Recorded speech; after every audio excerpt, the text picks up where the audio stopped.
Hola a todos, mi nombre es Jairo Escalante Ucaisi, soy alumno del sexto año de la Escuela Profesional de Medicina Humana de la UNSAP y soy miembro de la Asociación Científica de Estudiantes de Medicina del Cusco, Asocien Cusco. Bueno, hoy vamos a ver un tema muy importante y muy interesante que es pancreatitis aguda. Entonces, vamos a comenzar con su definición. ¿Qué es la pancreatitis aguda? La pancreatitis, como el sufijo itis nos indica, es una inflamación del páncreas, ¿no? Pero de corta evolución porque es aguda. Entonces, podemos definirla que va a ser un proceso inflamatorio del páncreas originado por la activación, liberación y autodigestión de la glándula por sus propias enzimas. Vamos a tener, como sabemos que el páncreas es una glándula mixta, va a tener una porción exocrina y una endocrina, y la porción exocrina es la que va a hacer la autodigestión y va a producir la inflamación. En cuanto a la epidemiología, vamos a ver que en el Perú no hay un registro específico de esta patología. Pero podemos saber que en Estados Unidos, por ejemplo, es la tercera causa de ingreso a unidad de gastroenterología. Se estima también que la incidencia es aproximadamente de 35 a 40 casos por cada 100.000 habitantes. Y un dato interesante acá, que la pancreatitis aguda de causa biliar está más relacionado con el sexo femenino. Y la pancreatitis aguda de causa alcohólica está relacionado más con el sexo masculino. Este cuadro de acá, donde podemos ver, tenemos la incidencia de pancreatitis aguda a través de los años en Perú. Y podemos ver que ha habido un aumento de casos de esta patología, ¿no?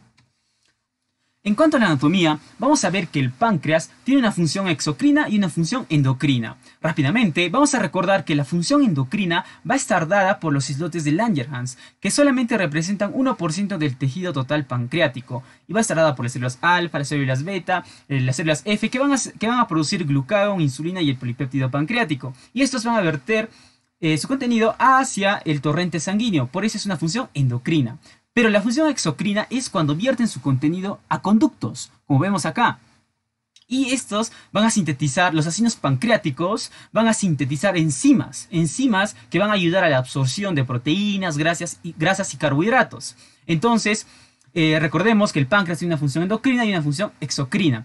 Y para la pancreatitis aguda nos importa saber la función exocrina.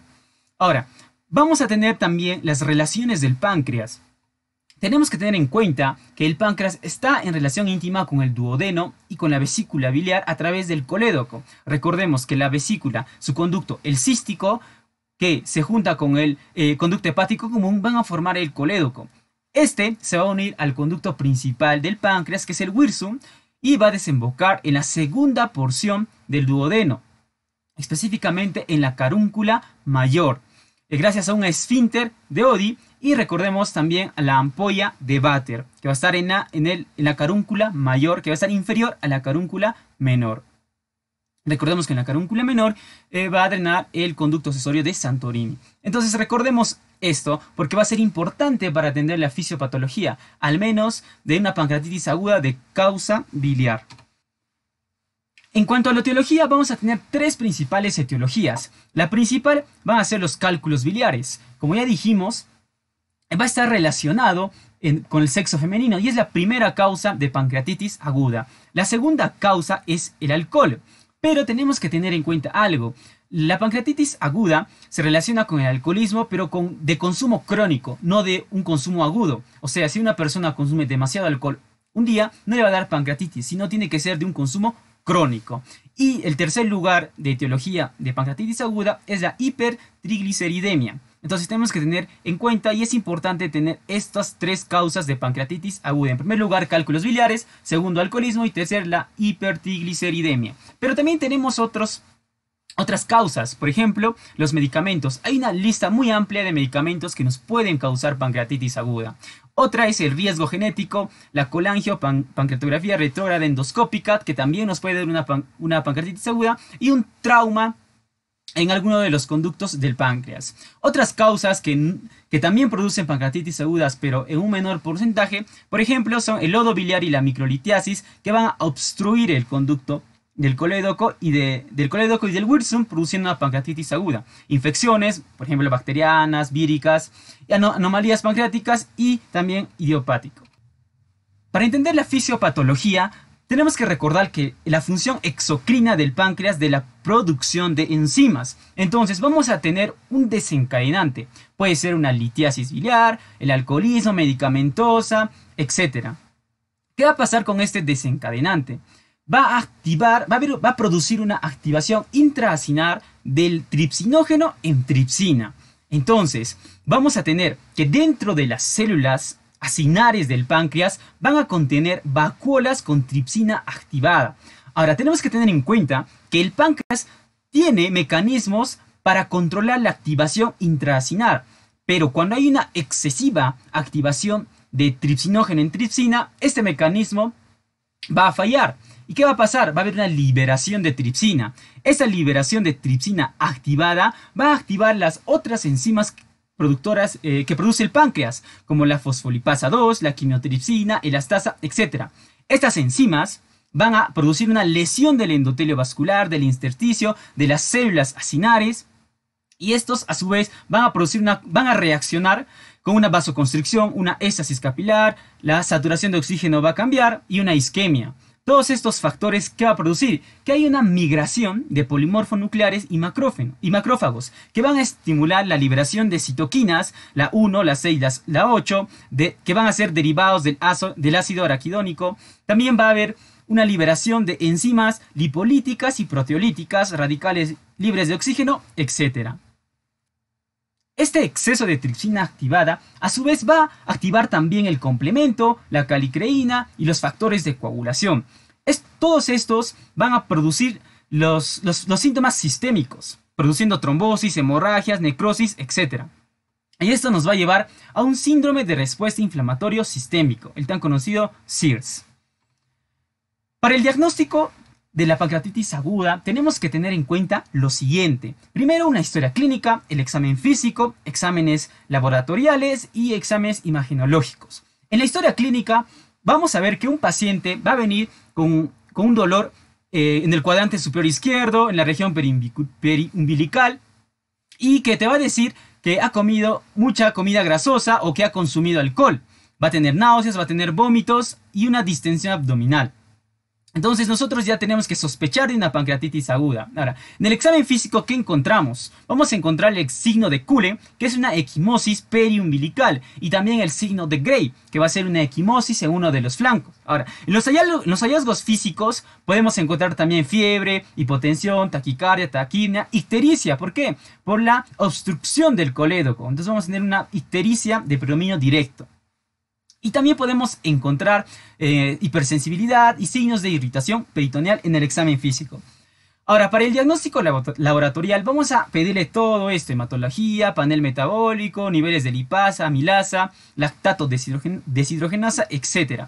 Pero, ¿qué nos importa del laboratorio? Lo siguiente. Primero, que como sabemos, el páncreas exocrino va a producir amilasas y lipasas. Ahora, para examinar el resultado del laboratorio, tenemos que tener en cuenta lo siguiente. La amilasa y la lipasa tienen que estar 2 o 3 veces por encima del valor normal. Pero ¿cuál de estos dos es más específico para pancreatitis aguda? La respuesta son las lipasas. Las lipasas son más específicos y según la revisión que hice, su especificidad va de entre un 80 al 100%.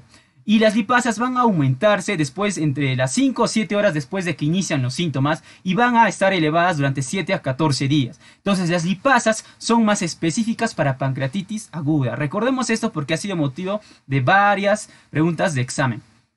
También tenemos que tener en cuenta en el laboratorio la leucocitosis y un aumento del hematocrito. ¿Pero por qué? Por una fuga del plasma hacia el espacio intersticial, produciendo una hemoconcentración sanguínea. Entonces el hematocrito va a aumentar. En el diagnóstico imagenológico, a todo paciente con pancreatitis aguda le tenemos que hacer una ecografía. ¿Y para qué? Sobre todo, recordemos que la principal causa de pancreatitis aguda es de origen biliar. Entonces, con la ecografía podemos descartar una litiasis biliar y también podemos observar el edema pancreático. Pero la prueba imagenológica más importante para pancreatitis aguda es la tomografía. ¿Por qué? Porque en la tomografía vamos a ver inflamación y necrosis, que nos va a servir para dar una predicción del pronóstico y de la severidad de la pancreatitis aguda. Otro examen imagenológico también es la resonancia magnética, pero más nos va a servir para evaluar el conducto pancreático y la presencia de colecciones pancreáticas. Entonces, si ya tenemos la tomografía, vamos a ver qué tipo de pancreatitis es. Entonces, los resumo así rápidamente. Tenemos dos tipos de pancreatitis. Un tipo pancreatitis intersticial edematosa y un tipo de pancreatitis aguda necrotizante. ¿Cuál es la diferencia entre los dos? Que en uno hay necrosis y en el otro no. En la pancreatitis intersticial edematosa no va a haber necrosis. Solamente va a ser una inflamación aguda del parénquima pancreático. Pero en la pancreatitis aguda necrotizante va a haber presencia de necrosis pancreática o peripancreática. Entonces, en las fases, vamos a tener dos fases de la pancreatitis aguda. Una pancreatitis aguda temprana y una pancreatitis aguda tardía. La fase temprana va a remitir mayormente en una semana o tal vez dos.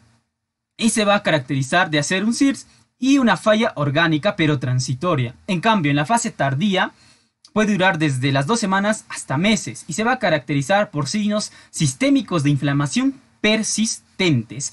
En estas imágenes, por ejemplo, podemos ver un edema pancreático acá que nos hace sospechar de una pancreatitis aguda intersticial. En cambio, en esta otra vamos a tener una pancreatitis aguda necrotizante. Esta zona, como podemos ver, esta zona es necrotizante, ¿no? Acá se los resumo y este cuadro es muy importante. ¿Por qué? Porque vamos a ver, como les dije, hay dos tipos de pancreatitis, la pancreatitis intersticial y la pancreatitis necrotizante. ¿Cuál de los dos se produce en mayor porcentaje? La pancreatitis intersticial, que recordemos solamente es un edema sin necrosis. Este va a producir una falla orgánica transitoria. ¿A qué se le llama falla orgánica transitoria? Aquella que dura menos de 48 horas. Si dura más de 48 horas va a ser una falla orgánica persistente. Y tenemos que tener en cuenta algo importante, es que la mortalidad va a ser relativamente baja, menor al 2%. En la pancreatitis necrotizante vamos a tener un corte de 2 semanas. Si en las primeras 2 semanas la falla orgánica se presenta transitoriamente, vamos a ver que la pancreatitis solamente va a ser moderada a severa y su mortalidad va a ser menor del 5%. Pero también si en las primeras 2 semanas la falla orgánica es persistente, vamos a tener que clasificarla en dos. ¿Por qué? Porque va a producir tipos de necrosis, una necrosis estéril y una necrosis infectada. La necrosis estéril es cuando no hay presencia de infección y su mortalidad solamente es del 10%. En cambio, en la necrosis, en la pancreatitis aguda necrotizante con falla orgánica persistente, que va a producir una necrosis infectada, la mortalidad llega a alcanzar cifras alarmantes del 30%. Y obviamente esto después va a producir una pancreatitis necrotizante encapsulada.